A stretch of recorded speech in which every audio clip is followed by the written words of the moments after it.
اپنے عزت نفس کا خیال کیسے رکھیں؟ عزت نفس ہے کیا؟ لوگ میری عزت کیوں نہیں کرتے؟ ایسے بہت سے سوال مرد اور خواتین کی سوچ کا محور رہتے ہیں۔ آئیے پہلے جانتے ہیں کہ عزت نفس ہے کیا۔ آپ نے سنا ہوگا کہ ہر انسان کی عزت اس کے اپنے ہاتھ میں ہوتی ہے، اس میں کوئی شک نہیں۔ عزت نفس سے مراد آپ کے ظاہر اور باطن کا وہ حصہ ہے جو آپ کو آپ کی شخصیت سے ملاتا ہے اور آپ کو بار بار لاشعور میں بتاتا رہتا ہے کہ تم ایسے بن چکے ہو مگر تمہیں ایسا نہیں ہونا چاہیے۔ اپنی عزت نفس کو پورے وقار کے ساتھ برقرار رکھنے کے لیے ضروری ہے کہ آپ کا ذہن اور دل دوسروں کے بارے میں سوچتے رہنے اور کل کی فکر کرنے سے باز رہے، کیونکہ یہ ایک تلخ حقیقت ہے کہ ہم اپنی آدھی سے زیادہ زندگی دوسروں کے ہماری جانب رویوں اور الزامات پر سوچنے میں گزار دیتے ہیں۔ یہ آپ کی عزت نفس کی حرمت پہ بہت بڑا داغ ہے کہ آپ اپنی زندگی کو اپنے لیے جینے کے بجائے دوسروں کی اپنے متعلق غلط فہمیاں دور کرنے میں گزاریں۔ لوگ کیا سوچتے ہیں فرق نہیں پڑتا، پر آپ خود کیا سوچتے ہیں اس سے بہت فرق پڑتا ہے۔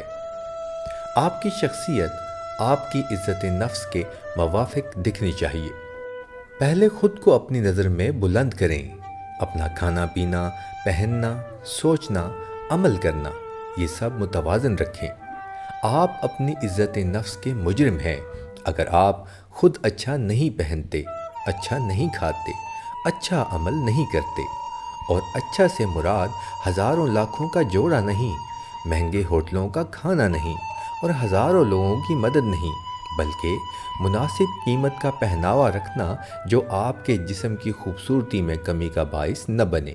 جسم کی بنیادی ضرورت کے مطابق خوراک کھانا جس سے آپ کے جسم کی خوبصورتی میں کمی واقع نہ ہو، اور پیار سے کسی لاوارث کے سر پہ محض ہاتھ رکھ دینا جس سے آپ کے کردار پہ کوئی حرف نہ آئے۔ عزت نفس کی حفاظت کے لیے ضروری نہیں کہ آپ سوچتے رہیں کہ لوگوں سے کیسے عزت کروائی جائے، بلکہ ضروری یہ ہے کہ آپ خود اپنی ذات سے اپنی عزت کو پامال ہونے سے بچائیں۔ آپ کے گرد و نواح کا ماحول آپ کو منفی سوچوں میں ڈبو دیتا ہے، مگر ان سوچوں سے نکل کر مثبت خیالی کو اپنانا ہی عزت نفس کی حفاظت کہلاتا ہے۔ جو کل ہوا وہ ہو چکا، جو کل ہوگا وہ ہو کے رہے گا، مگر آپ کے ہاتھ میں صرف آج ہے۔ اسے کل اور کل کی فکر چھوڑ کر کھل کر جینا ہی عزت نفس کی حفاظت کہلاتا ہے۔ آپ کو احساس کمتری میں مبتلا کرنے کی کوشش وہی کرتا ہے جو آپ کی شخصیت کے حسن و وقار سے خود کو کمتر سمجھتا ہے، اور ایسے لوگوں کو اپنی توجہ کا مرکز نہ بنانا ہی عزت نفس کی حفاظت کہلاتا ہے۔ اگر کوئی عمل جو کہ شریعت اور تہذیب کی حدود کو پامال نہ کرتا ہو اور آپ کو وہ کرنے میں خوشی محسوس ہوتی ہو تو اسے اہمیت دینا بنا یہ سوچے کہ لوگ کیا سوچیں گے، یہی عزت نفس کی حفاظت کہلاتا ہے۔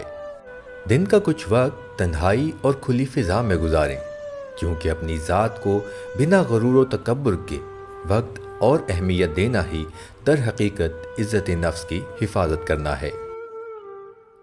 اب بات کرتے ہیں اس موضوع پر کہ جس کی خاطر آپ کی ویڈیو دیکھنے آئے ہیں، جس کا ٹاپک ہے جب بانو کی ملاقات قدسیہ سے ہوئی۔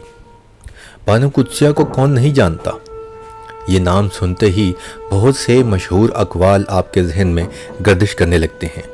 بانو قدسیہ کی زندگی ہمارے لیے بہت کچھ سکھانے کا مقصد بنی، تو آئیے اس ٹاپک پر تحریر دیکھتے ہیں کہ بانو قدسیہ نے ہمیں کیا سکھایا۔